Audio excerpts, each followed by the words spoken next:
Yeah, so in this video, I want to talk about the idea of bobbleheading, which is dialogue that kind of does this. Um, the other day, I was with my dad, and he's old, and maybe you're like, Matt, you're old, and I'm like, yeah, well, my dad's older than me, so that's how old he is. I'm way too proud of that joke.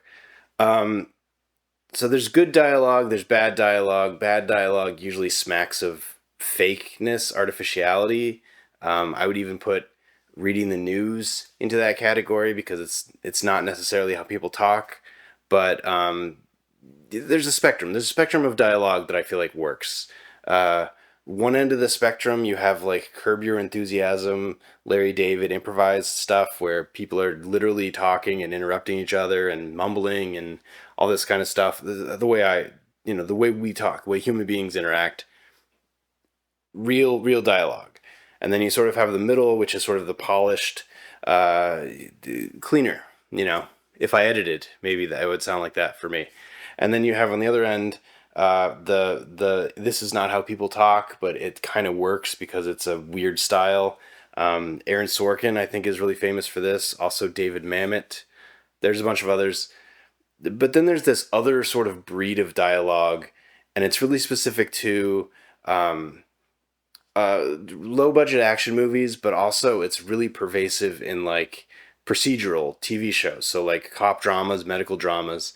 And it's this thing where they do where it can be between two people sometimes, but usually if it's between two people, they're actually kind of the actors end up, you know, acting with each other. But if you end up in a big ensemble where everybody's grouped around to have like a conversation where there's multiple characters, you end up in a situation where the characters start doing this talking, talking, talking, talking, talking, talking, talking, talking, talking, talking. We're bantering. Talk, talk, talk, talk, talk. Eye lines. Talk, talk, talk, talk, talk.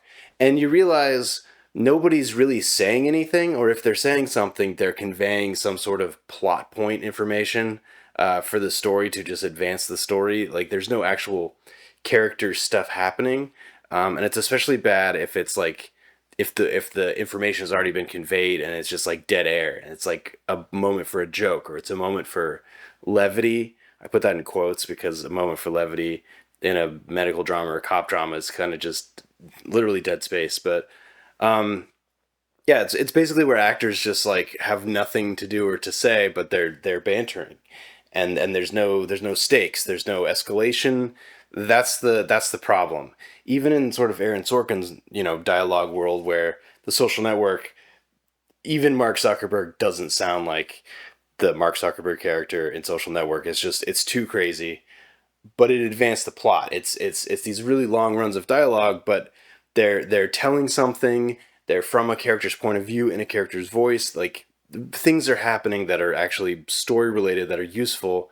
Whereas if you end up in a situation where everybody's in the cop drama having Sunday dinner together and just doing this the whole time, nothing is taking place. You're not getting character moments because the characters are completely interchangeable. Any character could have said anything. There's a bit in a lot of cop dramas where each character will add, a chunk of the sentence. There's somebody says this, and somebody says, "Well, then this," and somebody says this, and you've solved the sentence by everybody adding on, which is completely fake and not real, and kind of just I don't even know what I would call that. My point is, it's unfinished. When I hear this kind of dialogue, and I don't even have to be looking at the screen to hear it. That's what brings me back to my dad. Is I don't have to be looking at what he's watching to know that they're bobbleheading because there's like a cadence to it. It's irritating, but the solution is simple. It's underwritten, so you gotta write it some more. I feel like Lifetime movies and Hallmark movies are notorious for this of the bobbleheading scenes, and it's usually it's the dinner table scene where they're all doing this, and it's because to credit where credit's due, Lifetime and Hallmark, they're making the fast food version of TV or movies where they make it so fast that there's no time to go through the script, thoroughly, maybe rewrite the dialogue, improve the dialogue, or even, give the actors multiple chances. Maybe the only actors get one chance to do the dialogue, and once they've got it, they're on to the next scene. So, it's a different system than something like a prestige TV show or even a well-written sitcom. But the solution is rewriting the dialogue, is going through it. It's called a dialogue pass, and usually what you want to do is you want to focus on one character and just go through the whole script and tweak and adjust the dialogue, make sure the character is speaking in their own unique voice of the character. Um, and more importantly, they're saying things precise to how people talk, because there's how characters think they're being portrayed versus how characters are actually literally being portrayed. So you want that is your dialogue. You want the characters to lie. You want the characters to reveal opinions of themselves to people through how they're talking, because regular people don't say literally exactly what they're thinking. They're it's filtered through their point of view. And so a lot of times a character is going to try to win the moment or finish the argument or whatever, and that's the dialogue, instead of just generic like pass the ball around, keep the volleyball up in the air kind of dialogue, which leads to blah blah blah blah blah blah. So yeah, it's dialogue pass. It's You got to do it. You got to, in order to fix the dialogue, you gotta go back and really think critically about how this character is thinking in that moment and how they would say it, how they sound. Some characters talk really fast, some characters don't finish their sentences, some characters are really sparse with how they talk. So yeah, I don't know. I just catch myself every time I'm with my dad and he's watching this stuff.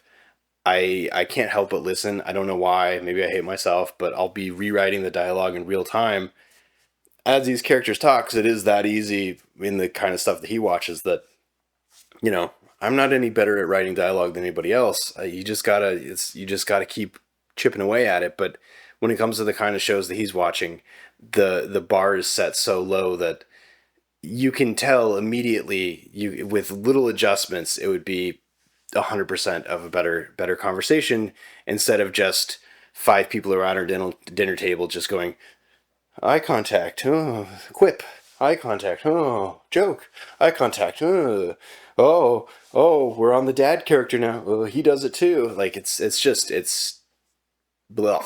It's not real, and it's not for me. So, have I overstayed my welcome? Is there another term for bobbleheading? I don't think I invented that term, but it's what I don't know.